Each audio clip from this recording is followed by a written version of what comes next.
Class ninth आप सभी को पता है कि हम लोगों ने आपका दोबारा से सिलेबस स्टार्ट कर दिया है एग्ज़ाम्स ओवर होने के बाद।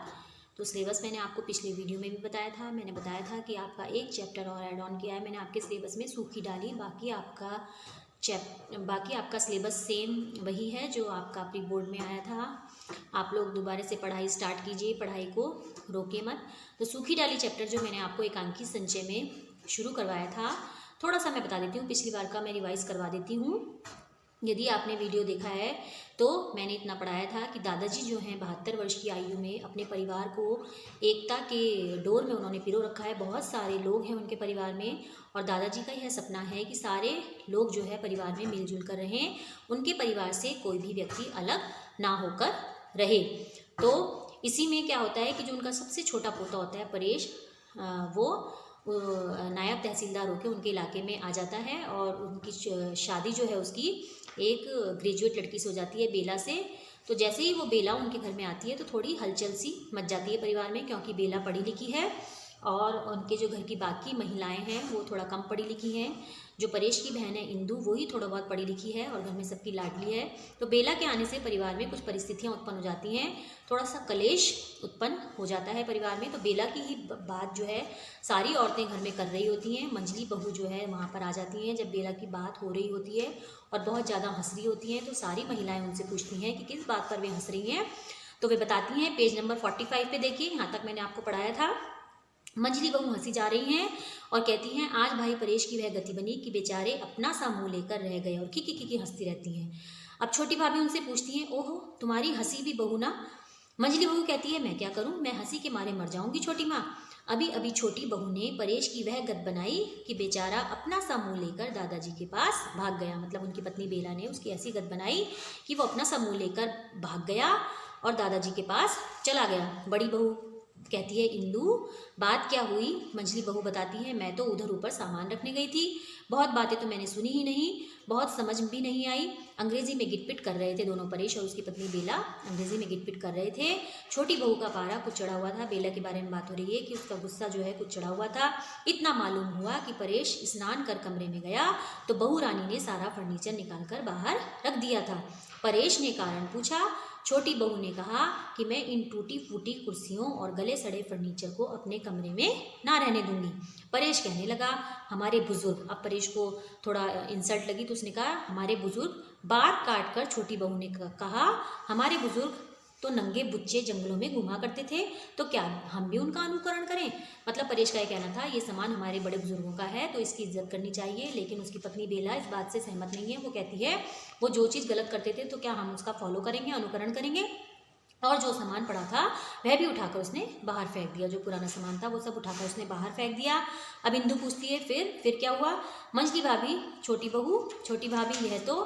मंजली बहू कहती है, परेश ने कहा, इस फर्नीचर पर हमारे दादा बैठते थे, पिता बैठते थे, चाचा बैठते थे, उन लोगों को कभी शर्म नहीं आई।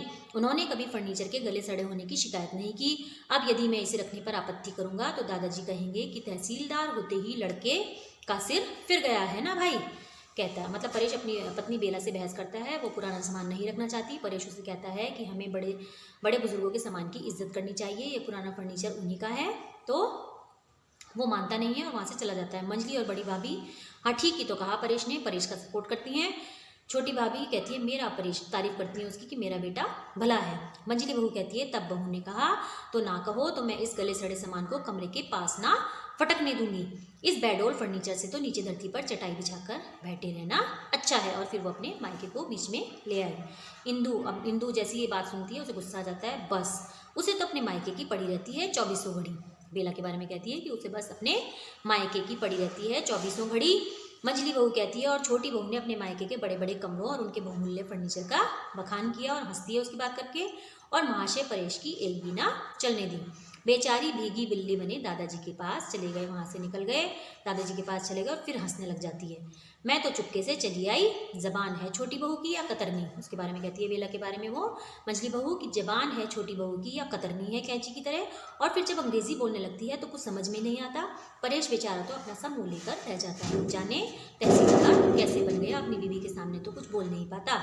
ये कहती हैं वो, इंदु कहती है बस जबान ही जबान है, बात तो तब है जब काम भी हो। बेला के बारे में कहती है उसकी तो जबान ही जबान चलती है, बात तो तब होती है जब उसे कुछ काम आता भी हो। एक काम की कहो तो 100 नाभों चढ़ाती है। दादाजी ने 4 कपड़े धोने को कहा था, वे तो पड़े गुसल खाने में गल रहे हैं। उसे काम गिनाती है कि दादाजी ने कब से कहा था उसे कि 4 कपड़े धो दे, वो अभी तक गुसल खाने में पड़े गल रहे हैं। छोटी भाभी कहती है गुसल खाने में गल रहे हैं तो उठा क्यों ना लाई उन्हें, जा भाग कर उठा ला और फटक कर आंगन में डाल दे। कहती है कि तू उठा ला, अगर उसने नहीं किए तो फटक कर उनको आंगन में डाल दे, धोकर सुखा दे, मैं बहू को समझा दूंगी। इस तरह कैसे चलेगा, परेश ने समझाया नहीं उसे। इंदु कहती है परेश की तो जैसे वहाँ बड़ी सुनवाई होती है। कहती है परेश भैया की तो जैसे वो बहुत सुनती है। मंझली बहू कहती है वह मलमल के थान और अबरों की बात याद है ना, रजाई के कवर की बात कर रहे हैं, मलमल के थान की अभी तक पड़े हुए हैं। कह कह कर हार गए परेश वहाँ से। बहू रानी ने हाथ तक ना लगाया उन्हें और वे शर्म के मारे ले जाते नहीं दादाजी के पास। मतलब वो लाए थे देखने के लिए कि ये पसंद है तो रख लो, लेकिन अभी तक बेला ने उनको देखा नहीं है। कचहरी में होंगे तहसीलदार, घर में तो अपराधियों से भी गए बीते हो जाते हैं। परेश के बारे में बात हो रही है कि कचहरी में वो तहसीलदार होंगे लेकिन घर में उनकी एक नहीं चलती। अब सारी औरतें हंसने लग जाती हैं। छोटी भाभी पर दादाजी के कपड़े। बड़ी भाभी कहती है तुम भी बहन बस, क्या इतना पढ़ लिख कर छोटी बहू कपड़े धोएगी। कहती है क्या इतना पढ़ लिख कर छोटी बहू यहाँ कपड़े धोएगी। इंदु कहती है क्यों, उनके हाथ नमक मिट्टी के हैं जो गल जाएंगे। कहती हैं क्या छोटी बहू बेला के हाथ क्या नमक मिट्टी के हैं जो गल जाएंगे। बाहर से दादाजी के हुक्का गुड़गुड़ाने की आवाज़ आती है। छोटी भाभी तुम चलो इंदु, कपड़े फटक कर आहते में डाल दो, शायद उन्हें ज़रूरत हो। शायद दादाजी को ज़रूरत हो तो कपड़े जो हैं फटक कर आंगन में सुखा दो, मांगेंगे तो मैं बहू को समझा दूंगी। इतने में पर्दा गिर जाता है। अब दूसरा दृश्य कहाँ से शुरू होता है, करमचंद जो परेश के ताऊजी हैं। करमचंद जो है गुस्से से डांट रहे हैं बच्चों को, बस करो जगदीश, क्या खटखट लगा रखी है, ज़रा आराम करने दो, अभी अभी खाना खाकर बैठे हैं कि तुमने शोर मचाना शुरू कर दिया। दादाजी हुक्के की नली को हटाकर उधर देखते हुए नहीं नहीं खेलने दो बच्चों को, करमचंद को कहते हैं उन्हें खेलने दो। वट की पूरी डाल लाकर आंगन में लगा दी और उसे पानी दे रहे हैं। बच्चे इतने सीधे हैं कि बरगद के पेड़ की एक डाल टूटी, उसे उन्होंने आंगन में लगा दिया, उसे पानी डाल रहे हैं। दादाजी कहते हैं नहीं जानते कि पेड़ से टूटी डाली जल देने से नहीं पनपती। इन बच्चों को इतना नहीं पता कि पेड़ से जो डाली टूट जाती है वो पानी देने से नहीं पनपती। मैं कहा करता हूँ ना बेटा कि एक बार वृक्ष से जो डाली टूट गई उसे लाख पानी दो, उसमें वह सरसता ना आएगी और हमारा ये परिवार भी बरगद के समान है, इस महान पेड़ की भांति है। करमचंद कहते हैं लेकिन शायद अब इस पेड़ से एक डाली टूटकर अलग हो जाए। जैसी दादाजी की बात सुनते हैं करमचंद कहते हैं कि लेकिन अब मुझे लगता है कि इस पेड़ से अब एक डाली टूटकर अलग हो जाएगी। दादा चिंता से क्या कहते हो, कौन अलग हो रहा है। करमचंद कहते हैं परेश के बारे में, शायद छोटा अलग हो जाए। दादा कहते हैं परेश पर क्यों, उसे क्या कष्ट है। करमचंद कहते हैं कष्ट उसे तो नहीं, छोटी बहू को यानी कि उसकी पत्नी बेला को है। दादा कहते हैं मुझे किसी ने बताया तक नहीं, यदि कोई शिकायत थी तो उसे मिटा देना चाहिए था, पहले ही दूर कर देना चाहिए था। हल्की सी खरोच भी यदि उस पर तत्काल दवाई ना लगा दी जाए बढ़कर एक बड़ा घाव बन जाती है और यही घाव बाद में क्या हो जाता है, नासूर हो जाता है। ऐसा घाव जो बाद में पक जाता है और जल्दी से ठीक नहीं होता, फिर लाख मरहम लगाओ ठीक नहीं होता। यही बात उन्होंने अपने परिवार के लिए कही है कि जो भी कोई कलेश उत्पन्न होता है पहले ही उसका सॉर्ट आउट, उसका सॉल्यूशन निकाल देना चाहिए, नहीं तो वो बात इतनी बढ़ जाती है कि बाद में उसको संभालना मुश्किल हो जाता है। करमचंद मैं अच्छी तरह तो नहीं जानता पर जहाँ तक मेरा विचार है छोटी बहू के मन में तर्क की मात्रा ज़रूरत से ज़्यादा है, घमंड जो है बहुत ज़्यादा है। मैंने वह मलमल के थान और रज़ाई के अबरे लाकर दिए थे ना, और सबने तो रख लिए, पर सुना है कि छोटी बहू को पसंद नहीं आए। अपने माए के घराने को शायद वह इस घराने से बड़ा समझती है और इस घर को घराना की दृष्टि से देखती है। करमचंद अपने पिताजी से कहते हैं कि वो इस घर को घराने की दृष्टि से देखती है, उसमें अपने मायके को लेकर बहुत घमंड है।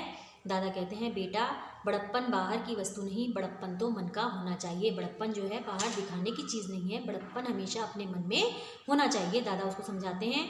और फिर बेटा घृणा को घृणा से नहीं मिटाया जा सकता। यदि किसी से नफरत है तो उसे नफरत से नहीं मिटाया जा सकता। कोई आपसे नफरत करे और आप भी उससे नफरत करो तो उसे नफरत से नहीं मिटाया जा सकता। बहू तभी पृथक होना चाहेगी जब उसे घृणा के बदले घृणा दी जाएगी। वो तभी अलग होना चाहेगी इस घर से जब वो जैसा व्यवहार हमारे साथ कर रही है हम भी उसके साथ वैसा ही व्यवहार करेंगे। लेकिन यदि उसे घृणा के बदले स्नेह मिले तो उसकी समस्त घृणा धुंधली पड़कर लुप्त हो जाएगी। यदि हम उसे उसकी नफरत के बदले प्यार दें तो वो उसकी घृणा जो है, अपनी घृणा को वह भूल जाएगी। और महानता भी बेटा किसी से मनवाई नहीं जा सकती, किसी से अपने आप को महान नहीं मनवाया जा सकता। अपने व्यवहार से अनुभव कराई जा सकती है, अपना व्यवहार ही उसे अनुभव करा सकता है। ठूठा वृक्ष यानी कि एक खोखला वृक्ष आकाश को छूने पर भी अपनी महानता का सिक्का हमारे दिलों पर उस समय तक नहीं बैठा सकता जब तक अपनी शाखाओं में वह ऐसे पत्ते नहीं लाता जिनकी शीतल सुखद छाया मन के समस्त ताप को हर ले और जिसके फूलों की भीनी भीनी सुगंध हमारे प्राणों में पुलक भर दे। तभी हम उस वृक्ष की महत्ता को समझेंगे। भाषी एक बच्चा है, बाहर से आता है, दादाजी मल्लू और जगदीश ने मेरा वट का पेड़ उखाड़ दिया। मल्लू से लड़ते हुए चीख चीख कर कहता है, क्यों उखाड़ा तूने मेरा पेड़, क्यों उखाड़ा? उससे लड़ता है। दादाजी हंसते हैं, कहते हैं, पेड़ बच्चे ठहरो भाषी, लड़ो मत बेटा, जाना करमचंद, जरा हटाना इन दोनों को, दोनों लड़ाई कर रहे हैं। करमचंद से कहते हैं, इन दोनों को छुड़वाना। दादा कहते हैं, आओ बेटा परेश। परेश आ जाता है, तब तक वहाँ परेश अपनी नज़र नीची किए हुए आता है। परेश को दादाजी बुलाते हैं, कहते हैं, आओ बेटा परेश, वह मैंने 1-2 कपड़े भेजे थे ना, तनिक देखना बहू ने उन्हें धो डाला है या नहीं। धो डाले हों तो ले आओ जरा, फिर मैं जरा तुमसे बात करूँगा। परेश अपने आप को लज्जित महसूस करता है, शर्मिंदा महसूस करता है। दादाजी कहते हैं, नहीं धुले तो फिर धुल जाएंगे बेटा, आओ इधर बैठो मेरे पास, मैं तो तुम्हें बुलाने ही वाला था, आओ आओ आकर बैठो। और दादाजी फिर परेश से बात करते हैं, मुझे करमचंद से अभी पता चला है कि तुम्हारी बहू को रजाई के अबरे और मलमल का थान जो है वो पसंद नहीं आए।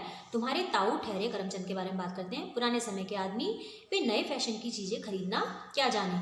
तभी तो मैं कहता हूँ कि छोटी बहू को बाजार ले जाओ, वह स्वयं अपनी पसंद की चीज़ें ले आएगी। उसको खुद बाजार लेकर जाओ, वह अपनी स्वयं पसंद की चीज़ें लेकर आएगी। परेश कहता है, जी। दादा कहते हैं, और मैं सोचता था कि अब बहू आ गई है तो इंदू का दहेज तैयार करने में भी सहायता मिल जाएगी। परेश कहता है, जी मैं इसीलिए आया था। दादा कहते हैं, हाँ हाँ क्यों झिझकती हो, मतलब इतना हेजिटेशन क्यों हो रहा है, कहो। परेश कहते हैं, जी बात यह है कि इस घर में बेला का मन नहीं लगता। दादा कहते हैं, इतनी जल्दी उसका मन कैसे लग सकता है बेटा, अभी कै दिन हुए हैं उसे आए इस घर में। और फिर बेटा मन लगता नहीं लगाया जाता है, किसी का मन लगता नहीं है उसे लगाना पड़ता है। परेश कहता है, वह मन लगाती ही नहीं, मतलब उसकी इच्छा ही नहीं है कि वो इस घर में रहे। तो दादा कहते हैं, तो हमें उसका मन लगाना चाहिए। वह एक बड़े घर से आई है, अपने पिता की इकलौती बेटी है, कभी नाते रिश्तेदारों में नहीं रही। इस भीड़ भाड़ में शायद वह घबराती होगी, अकेली रहती थी तो शायद इस भीड़ भाड़ में घबराती होगी। हम सब मिलकर इस घर में उसका मन लगाएंगे। परेश परेशान हो जाता है उनकी बात सुनकर, कहते हैं, उसे कोई पसंद नहीं करता, सब उसकी बुराई करते हैं, सब उसकी निंदा करते हैं। अभी मेरे पास माँ, बड़ी ताई, मंजली ताई, बड़ी भाभी, मंजली भाभी, इंदू, रजवा सब आई थी, सब उसकी शिकायत करती थी, ताने देती थी कि तू उसके हाथों बिक गया है, तू उसे कुछ नहीं समझा था। और उधर वह उन सब से दुखी है। बेला की बात कहता है कि वह उन सब से दुखी है, कहती है, सब मेरा अपमान करती हैं, सब मेरी हंसी उड़ाती हैं, मेरा समय नष्ट करती हैं, मैं ऐसा महसूस करती हूँ जैसे मैं परायों में आ गई हूँ, अपना एक भी उसे दिखाई नहीं देता। आप मेरी माने तो। दादा कहते हैं, हाँ हाँ कहो। परेश कहता है, बात यह है कि वह आज़ादी चाहती है, वह स्वतंत्र होना चाहती है, दूसरों का हस्तक्षेप मतलब अनावश्यक दखल उसे पसंद नहीं, दूसरों की आलोचना उसे पसंद नहीं। वे समझती हैं वह छोटी बहू है, इसलिए सब उसकी आलोचना करना, उसे आदेश देना अपना कर्तव्य समझती हैं। तो बच्चों पेज नंबर 51 तक मैंने आपको पढ़ाया है। पेज नंबर 52 से मैं आपको अगले वीडियो में पढ़ाऊंगी। जितना मैंने पढ़ाया है अभी आपको ये वाला पार्ट सूखी डाली, आप उसको खुद से पढ़िए एक बार। मैं हमेशा कहती हूँ अपनी वीडियो में कि आप दोबारा से उस पार्ट को ज़रूर पढ़िए इस वीडियो को देखने के बाद, तो आपको वो पार्ट अच्छे से समझ में आएगा और सारे आंसर आपको इसी में मिलेंगे। इतना कोई मुश्किल नहीं होता है कि आप बोलते हैं कि इस प्रश्न का उत्तर नहीं मिल रहा है। पूरा एक कहानी है, स्टोरी है, वक्ता श्रोता सब इसी में है। जैसा आपको प्रश्न दिया जाता है इस चैप्टर को पढ़िए, आंसर सब आपको समझ में आएंगे। ठीक है बच्चों, अब ये सूखी डाली पार्ट मैं आगे कंटिन्यू करूँगी नेक्स्ट वीडियो में। तब तक आप इस पार्ट को दोहराइए और अपने आंसर अच्छे से लिखिए। धन्यवाद बच्चों।